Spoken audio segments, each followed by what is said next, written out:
Hello, this is Kavita with Know Your Law. Today I'm at the Shaw Purely Law Group with Hassan Abdullah, one of the managing attorneys for the firm. Please welcome Hassan. Now Hassan, welcome to Satare TV. Thanks for having me. It's great to be here. Tell me about your background with law. Well, I'm an immigration attorney, and I do various types of immigration cases. Our law firm practices a broad range of immigration, so we're not limited to any particular area. However, we do have substantial focus on employment-based immigration. And what is your educational background in the legal field? I graduated from Santa Clara University Law School. I've been doing various types of immigration cases. My experience, like I said, it's mostly employment-based cases. A lot of it is H-1B. We've done L-1 cases. We've done green card sponsorship through employment. And I'm also proud of our success in EB-1 cases, which are quite difficult. And also, a departure from employment-based immigration, I've done a few court cases for asylum as well. But we also do family law cases for immigration. We do VAWA cases, U-Visa. So I could just go on and probably would miss a lot of the things that we do. But as you can see, it's pretty broad-ranged. That is very broad-ranged. So tell me about some of the landmark cases or some of the interesting stories that have come up over the years. All right, so an interesting case was someone came here on H-1B, and as I mentioned, H-1B is a worker visa, and they were benched, meaning that they were not given actual work and they were not even being paid. In those situations, you're actually supposed to be paid even if you have no work available. But realistically, it's kind of hard for a company to pay someone when they're not generating any revenues off that person. So what happened in that situation, in this person's situation, they actually stayed for more than a year benched, which is really extraordinary. In those situations, I would recommend the company just withdraw the H-1B petition and have them return home because it's not safe for either party. Absolutely. The employee can even have a claim against them, so to protect the company, they should cancel it. But neither of that happened, and this person actually did finally find a legitimate employer who is willing to give this person a job, pay them. And the problem was, however, he was here for 1 year without status. So, and he had no pay stubs. So what the Immigration Service expects you to do is they expect you to show pay stubs for the past few months at least, and they might even ask for W-2s to show that you had a history of payment, because if you weren't paid, then they'll say that you weren't maintaining your status. That's right. And that's a problem, because if you're trying to do a transfer from a company to a company and you're not maintaining the status, then they'll say we might approve the petition, but we're not going to approve the transfer. And then they would have to go back to their home country because their visa will also be null and void. Okay. So in a situation, the solution we came up with here is that this person had a valid visa, right? So what we requested is, instead of a transfer in the United States, we requested the case be sent for consular processing. Okay. And in that situation, the Immigration Service will not ask for pay stubs because you're not trying to transfer from a company to another company. Okay. Because you're just going to go back and apply for a visa.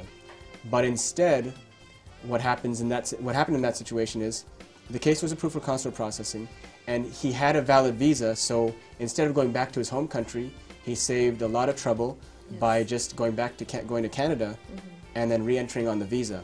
Okay. Okay. But the key in this situation is you have to have a valid visa. If you don't have a valid visa, then you would have to do consular processing and you'd have to go back to your home country. There's a big buzz about the H-1B visa hike, and everyone's kind of worried about it. But who does it really impact? Well, the fee hike specifically applies to companies with 50 employees or more, and at least half of them are on H-1B. And so it's not as widespread of a problem as people think. Very few companies are impacted by it. Mostly it's just a select few companies that are multinational companies, and they have, they set up a shop in the United States as a consulting company, and they just bring in a lot of H-1Bs. So I think, the Immigration Service, or for whatever reason, they wanted to curtail these companies from bringing in more foreign workers. I don't want to get into the politics of that, but the vast majority of our clients are smaller IT consulting companies. We cater to them, and it's not going to really impact them unless they do get very big, and we do hope that they do. Great. What do you find rewarding about practicing in immigration law? Well, I think in anyone's career, I think they should have, to be happy in your career, I think there's two things that you should have. At least you should have an interaction and a meaningful interaction with people, feeling like you're helping them. And you should also have intellectual stimulation. The thing about immigration is, it really touches you because you're helping people when their lives, their livelihood, their futures are at stake. So they're trusting you with that, and it's humbling, and it's really good work to do because you're helping people with their lives and keep families together. And it's also something, it's very complex. It constantly changes. You have to challenge yourself. So that's what's also great about it, because it's one of those outlets in life that is a lifetime to master. You can never really master it. And if you are doing this for years and years and years, you're still just going to scratch the surface. In the California State Bar, they showed an attorney who was 100 years old and still practicing law. That's what I aspire to be. I want to continue to do this and just keep learning.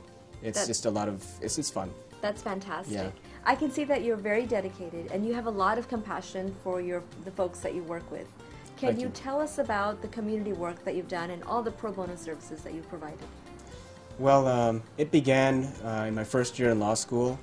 That's when I actually got my first exposure to immigration law. And during the summer, I was working on cases, and it was basically pro bono work. It was at the Catherine and George Alexander Law Center, and I was taking cases. They take cases pro bono, and these were cases where people were under severe stress. There were VAWA cases, which are cases of Violence Against Women's Act cases, U-Visa. And I saw the impact that I had on these people, where you can see the progression. It's almost like a therapy for them, where they're in such a desperate state, and then at the end of the day, when you finish the case and it gets approved, you can see how their lives have been impacted and improved. So that's when it began for me. And also during my first year in law school, I took the initiative to manage a law clinic where we served the community by scheduling attorneys with people for free legal consultations. So this also helped people as well. And just seeing people benefit, it brings a lot of satisfaction. And so I've been doing that for a few years, like during law school. And I continue to serve that clinic. I used to manage it, but now, obviously with my career, I can't continue to manage the legal clinic. But I do regularly attend now as an attorney, advising clients pro bono. Great. So how does the pro bono work that you've done at Santa Clara University tie in with the work that you do at the Shah Pirali Law Group? Well, at Santa Clara University, and as well as the pro bono legal clinic that I was managing, that's actually when I met Shah Pirali as a law student when I was managing the legal clinic. And I can tell you that no attorney has attended as many clinics as Shah. I mean, he's been to them since day one practically, and he's been very dedicated, and I really respected that about him. And he gave me my first opportunity as well as a full-time professional attorney. So I really appreciate that. And I bring that with me to the firm because the firm was known on the motto of dedication and compassion, and that's what we want to be known for. That's how we've presented ourselves, and that's really what we feel when we're working here.